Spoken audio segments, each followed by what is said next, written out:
నమస్తే.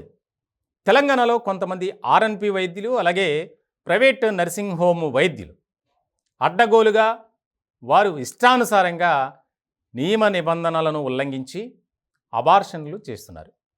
దాని ద్వారా డబ్బు సంపాదించడం ఒక ఈజీ వేగా వారు పెట్టుకున్నారు. ఇలాంటి సందర్భంలో సమాచారాన్ని సేకరించినటువంటి ప్రభుత్వం వారిపై కొరడా జులిపించాలి అనే దాని మీద ఫోకస్ పెట్టింది. ఇటీవల కాలంలో ఖమ్మం జిల్లా, నల్గొండ, నిజామాబాద్, కరీంనగర్, మెదక్ ఇలా ప్రతి జిల్లాలో అనేక మంది ఆర్ఎన్‌పి వైద్యులు, అలాగే అక్కడ స్థానికంగా ఉన్నటువంటి నర్సింగ్ హోమ్స్కి సంబంధించినటువంటి వాటిలో ఎక్కువగా అబార్షన్లు జరుగుతున్నాయి. అంటే లింగ వివక్ష, ముఖ్యంగా ఆడబిడ్డని తెలిస్తే చాలు అబార్షన్ చేయటం. దీనికి సంబంధించి చాలా కీలకమైనటువంటి అంశంగా ప్రభుత్వం తీసుకుంది. ఏదైతే ఆయా జిల్లాల్లో ఇటువంటివి జరుగుతున్నప్పటికీ నిమ్మకు నీరెత్తినట్లు వ్యవహరించినటువంటి జిల్లా వైద్య శాఖ అధికారులపై కొరడా జులిపించడానికి కూడా సిద్ధమైంది ప్రభుత్వం. దీనికి సంబంధించి రాష్ట్ర ప్రభుత్వం తరపున ముఖ్యంగా వైద్య ఆరోగ్య శాఖలో ఉన్నటువంటి విజిలెన్స్ డిపార్ట్మెంట్ ఒక విభాగం ఉంటుంది.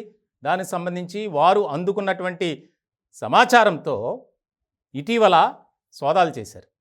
ఆ సోదాల్లో చాలా ఆశ్చర్యకరమైనటువంటి విషయాలు వెలుగులోకి వచ్చాయి.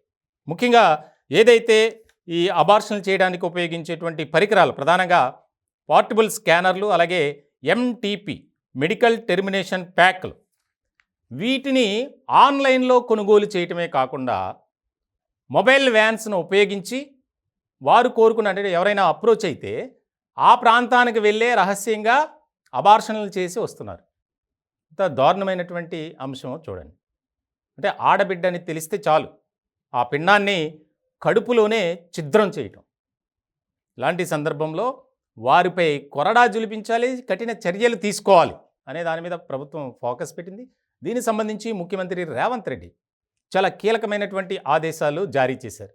తాజాగా సూర్యాపేట, ఖమ్మం ఇటువంటి ప్రాంతాల్లో దాదాపు 46 మంది వైద్యులను ఆర్ఎన్‌పి కానీ, అలాగే ప్రైవేట్ నర్సింగ్ హోమ్లో ఏదైతే అబార్షన్లు చేస్తున్నారో వారిని అరెస్ట్ చేశారు. అంతేకాకుండా ఆ ప్రాంతాల్లో ఉన్నటువంటి మెడికల్ స్టాఫ్ గవర్నమెంట్ తరపున వారికి కూడా నోటీసులు ఇచ్చారు.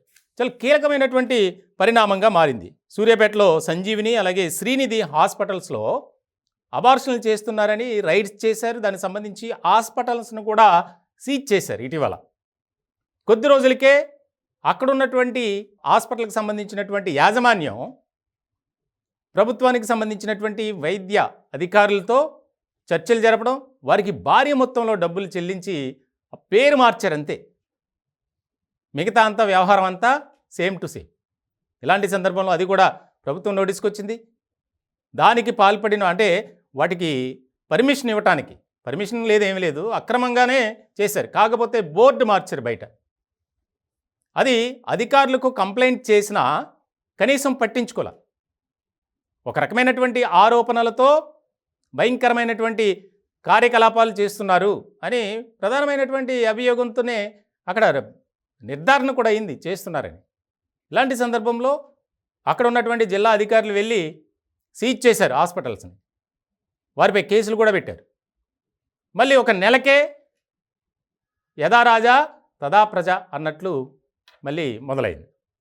ఇలాంటి సందర్భంలో చాలా ముఖ్యమైనటువంటి పరిణామంగా తీసుకున్నారు. ముఖ్యమంత్రి రేవంత్ రెడ్డి ఆదేశాలు జారీ చేసినటువంటి క్రమంలో ఈ వ్యవహారంలో ఆయా జిల్లాలకు సంబంధించినటువంటి జిల్లా వైద్య ఆరోగ్య శాఖలోని ముఖ్యమైనటువంటి అధికారులు ఎవరైతే ఇలాంటివి చేస్తున్నారో వాటికి సంబంధించి పరిశీలన చేయవలసినటువంటి ఒక సెక్షన్ ఉంటుంది.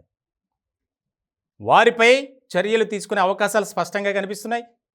అలాగే తాజాగా అరెస్ట్ చేసినటువంటి వారితో పాటు మరికొందరిని కూడా త్వరలోనే అరెస్ట్ చేయబోతున్నారు.